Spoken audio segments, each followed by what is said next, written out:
Hello dear students, previous lecture में हम लोगों ने बैटरी और ईएमएफ को बहुत ही डिटेल में स्टडी कर लिया है कि किस तरह अपन किसी बैटरी के दोनों टर्मिनल्स को ईएमएफ बुलाते हैं जब वो बैटरी किसी एक्सटर्नल सर्किट पे कनेक्ट नहीं होती है। अब जो बच्चों इस चैप्टर का अगला सेक्शन आएगा ना, उस सेक्शन में मैक्सिमम पार्ट में आपको क्या पढ़ना रहेगा, बैटरीज के बारे में समझाया जाएगा। जैसे बैटरी सीरीज में कनेक्ट होंगे, बैटरीज पैरेलल में कनेक्ट होंगे, तो उस तरह से हमें ये पता चलना चाहिए कि बैटरी को रियल कब क्लेम करना है और बैटरी आइडियल कब क्लेम होगी। तो I am having my topic with me which is ideal, and इसको बच्चे लोग नॉन आइडियल भी बुक्स में लिखा होता है। इन दोनों में एक इंसान का फ़र्क होता है जिसको अपन कहते हैं internal resistance of the battery. So before diving directly on that topic, let us first quickly consider what can be ideal and non-ideal. तो अब तक के लेक्चर में सर ने आपको जितना बार भी बैटरी पढ़ाई है वो कुछ इस तरह की होती है बच्चों। एक हायर बार, लॉन्गर बार होती है और एक शॉर्टर होती है। The higher bar represent the positive potential और ये नेगेटिव ये हो जाती है बैटरी। एक एंड पे ए और एक एंड पे आप बी रख लेते हो, बात खत्म हो जाती थी यहाँ तक। और थोड़ा पीछे चलूँ अगर मैं ईएमएफ के चैप्टर में, तो बच्चों क्या कहोगे आप लोग कि सर ये आपके पास बैटरी है, इन दोनों का जो पोटेंशियल डिफरेंस है उसी को आप क्या बोलते हो, ईएमएफ। अगर ये कहीं ना कहीं एक्सटर्नली कनेक्ट नहीं है तो मैं लिख भी देता हूँ वाली बात, नॉट कनेक्टेड एक्सटर्नली। एक बार सोचो ना, क्या थी डेफिनेशन ईएमएफ की? EMF is the potential difference of the battery when not connected externally. Let us quickly dive into it. बच्चों आपके पास ये रही बैटरी, देखो एक प्लस का चार्ज है राज सर के पास। इस चार्ज को उठा करके यहाँ से यहाँ लेकर आना है, मैं नहीं लेकर आऊँगा। इस बैटरी के अंदर एक बैटरी का फोर्स होता है जिसका नाम होता है एफ ऑफ बी, जिसने इस डिस्टेंस तक काम करके रखा है। यहाँ होता है नेगेटिव पोटेंशियल, यहाँ होता है हायर पोटेंशियल। तो मुझे बताओ आप यहाँ पर काम कितना हुआ है? हमने काम नहीं करा, उस बैटरी के इंटरनल मैकेनिज्म ने काम किया होगा जब उससे आप काम करवाओगे या बैटरी को चार्ज करोगे। अगर जो बच्चे लास्ट क्लास में एब्सेंट हैं, एक बार जाके वो वीडियो देख लो, समझ में आ जाएगा कि ये एक एक्सटर्नल मैकेनिज्म होता है। तो यहाँ पर ये जो वर्क डन लिखा जा रहा है ना बच्चों, वो एक्सटर्नल होगा, जो बुक में डायरेक्टली आपको work done by battery force लिखा होगा। Let me solve it.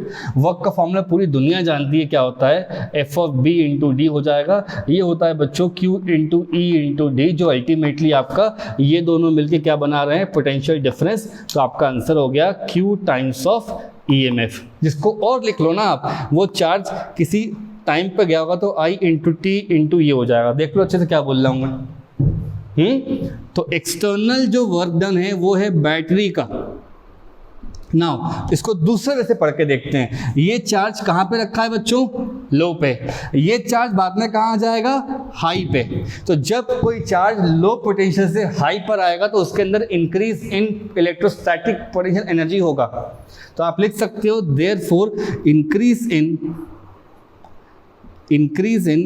Electrostatic potential energy. क्या हो जाएगा बच्चों, उसको ऐसा लिख सकते हो, यू का टर्म होगा, उसको लिख सकते हो आप लोग, ध्यान होगा इसको। ये होता है charge times of delta we. तो चार्ज कितना है मेरे पास, आई इंटू टी, और ये वी को, डेल्टा वी को अपन यहाँ वी बुला रहे हैं, और ये आपका हो गया इंक्रीज। इंक्रीज को किसी किसी बुक में ना बच्चों डेल्टा वी भी कर सकता है। अब चले जाओ फिजिक्स के किसी भी ऐसे स्टैंडर्ड चैप्टर में जहां वर्क और एनर्जी रिलेट होता है। तो अगर बच्चों बाहर का इंसान काम करता है तो हर बच्चा जानता है कि भैया वो ऐसा होगा। ये एक्सटर्नल वर्क डन किसने करा है बच्चों, बैटरी ने। तो किस में इंक्रीज हो गया होगा, इलेक्ट्रोस्टैटिक पोटेंशियल एनर्जी में। अल्टीमेटली पता क्या बोलना चाह रहा हूँ मैं, ये वी आई टी और ई आई टी के टर्म बराबर है। तो you can write like this, E into I into T, और वी आई टी बराबर है। ये आपने प्रूव कर दिया कि ये बैटरी जो झूठ मूठ में पढ़ाई जाती है उसमें ईएमएफ और पोटेंशियल डिफरेंस एक ही है। देखो मैंने कहीं कनेक्शन नहीं करा, ये मेरा बैटरी है, लास्ट लेक्चर की बात चल रही है, ये चार्ज उठ के यहाँ से यहाँ पर आया है, विच मीन्स पोटेंशियल में चेंज हुआ होगा, और वो रहा उसका आंसर। एक्सटर्नल वर्क करा होगा, वो रहा उसका आंसर। दोनों के दोनों बराबर होंगे। क्यों होते हैं बराबर, इलेक्ट्रोस्टैटिक्स कहती है बच्चों external work done is equal to directly equal to change in potential energy. Right now electrostatic potential energy होगा और यहाँ तक का होगा, बट अभी ये बच्चों चेंज करेगा जब आप नॉन आइडियल बैटरी पढ़ोगे। ये होती है बात, सीधी सीधी लिख देता हूँ मैं यहाँ पे, जब टीचर झूठ झूठ बोल रहा हो आपसे और आइडियल बैटरी के बारे में बात कर रहा हो। This is only valid for ideal battery. Ultimately क्या होता है, जब चार्ज यहाँ से यहाँ चल के जाता है ना बच्चों, कुछ ना कुछ बैटरी मैकेनिज्म इंटरनली उसको अपोज करती है, और वो इंटरनल मैकेनिज्म, बैटरी का मटेरियल, वो सब मिल करके इन दोनों को अनइक्वल कर देता है। उसको मैं आपको नॉन आइडियल बताने वाला हूँ अभी। तो पहले इतना नोट कर लो, फिर अपन आगे बढ़ते हैं, ठीक है। तो स्टूडेंट्स, आइडियल बैटरी का यही मतलब हो जाएगा कि आपको E बराबर V लिखना है, ठीक है। ये हो गया ideal, potential difference equals to the EMF। But really में कैसा होता है बच्चों, इसको अपन लिख सकते हैं non ideal battery. Just look at it, क्या बता रहा हूँ मैं। आपके पास बच्चों बैटरी हुआ करता था इस तरीके से। How do you charge it? आप चार्ज करोगे, यहाँ पर एक पॉजिटिव का चार्ज जब इधर मूव करना शुरू करेगा, इस एंड पे मूव करके गया था, तो EMF निकाला और पोटेंशियल डिफरेंस दोनों बराबर मिल रहे थे। बट ऐसा यहाँ पर नहीं होगा।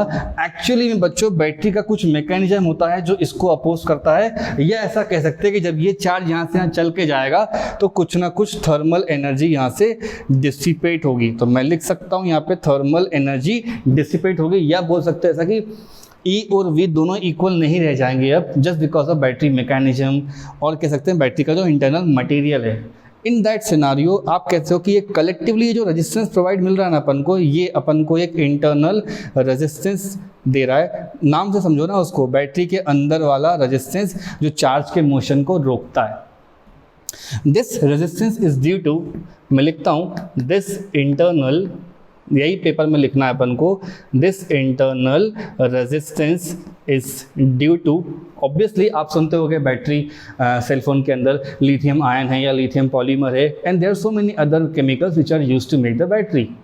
हम एक बात तो जानते हैं कि आइडियल तो बैटरी बन नहीं सकती है, रियल बनेगी, और आप इस रेजिस्टेंस को मिनिमाइज कर सकते हो, ज़ीरो नहीं कर सकते। ये होगा ही होगा वहाँ पे, because everybody has some property of inertness to oppose any flow of charge, right. तो उस कंडीशन में लिख सकते हो आप this internal resistance is due to the battery. Battery का जो मटेरियल है बच्चों, दिस बैटरी मटेरियल पे डिपेंड करेगा, या तो बैटरी का जो मैकेनिज्म है डिपेंड कर सकता है किस मैन्युफैक्चरर ने बनाया है उसको। तो battery mechanism, now we are not going to dive deep into these two words.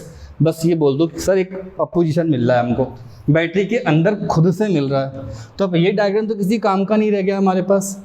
आपको ये डायग्राम ट्रांसफॉर्म करना पड़ेगा बच्चों, ए लिखना पड़ेगा, ये रही आपकी बैटरी, और उसके अंदर वाले रेजिस्टेंस को बगल में अपन ऐसा बनाते हैं। Now this complete shaded block is your real battery, is your real battery. इस बैटरी के पास छोटा वाला R होगा, ये हो जाएगा EMF, और जो V कहते हो बेसिकली वो डेल्टा V होता है, और वो पोटेंशियल डिफरेंस होता है पॉजिटिव माइनस ऑफ नेगेटिव। ये समझ के देखो। अब सर क्या कह रहे हैं कि जब जब यहाँ से चार्ज चल के जा रहा होगा, जब जब यहाँ से चार्ज चल के जा रहा होगा, या जब जब यहाँ से चार्ज के नाम पे आप करंट बोल सकते हो, तो इस एंड से अगर आप करंट चेक करते हो तो ये रहा आपका करंट, ये रहा आपका करंट, और ये रहा आपका करंट। डायरेक्शन इधर भी हो सकती है, इसलिए अपने अगले टॉपिक्स आएंगे किरचॉफ के लॉस वगैरह। बट अभी समझ कर देखो कि सर करंट यहाँ से निकल रहा है, बिकॉज ये प्लस का होगा, ये माइनस का होगा, इतना तो अपन ध्यान रख सकते हैं कि सर यहाँ से करंट जा रहा होगा, बैटरी डिस्चार्ज हो रही है।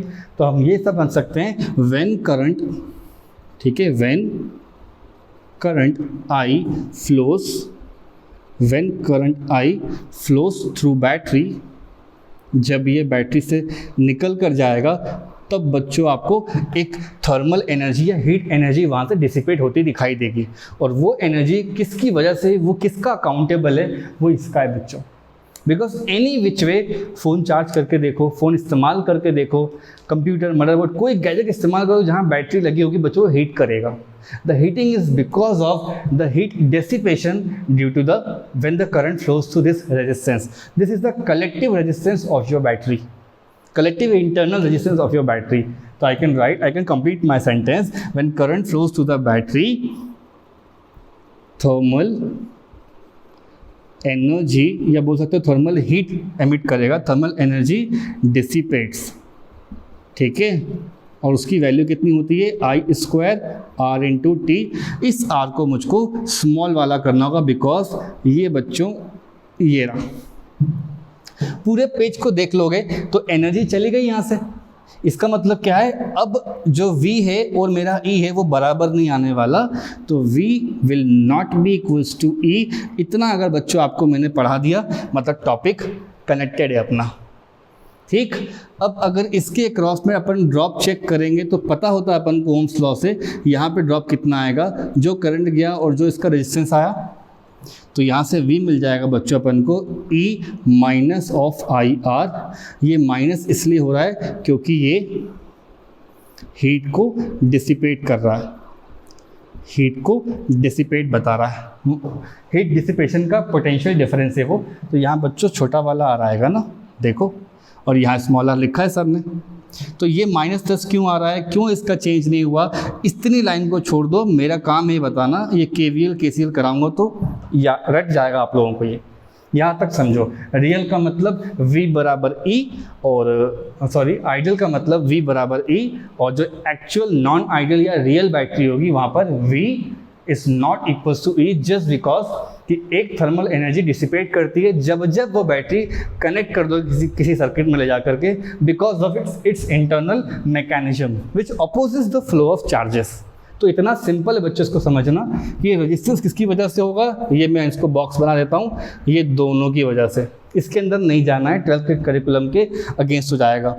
ये आपके पास V है, डेल्टा V है, ये सारी बातें बच्चों बिल्कुल ही क्लियर फॉर्मेट में लिखी हुई हैं। तो अब हमारा नेक्स्ट काम क्या बनता है, अच्छे से पढ़ लें अपन किरचॉफ के लॉ को कि IR कब आना है, प्लस कब आना है, माइनस कब आना है, चार्जिंग क्या है, डिस्चार्जिंग क्या है, हम सब कुछ देखेंगे बच्चों अभी।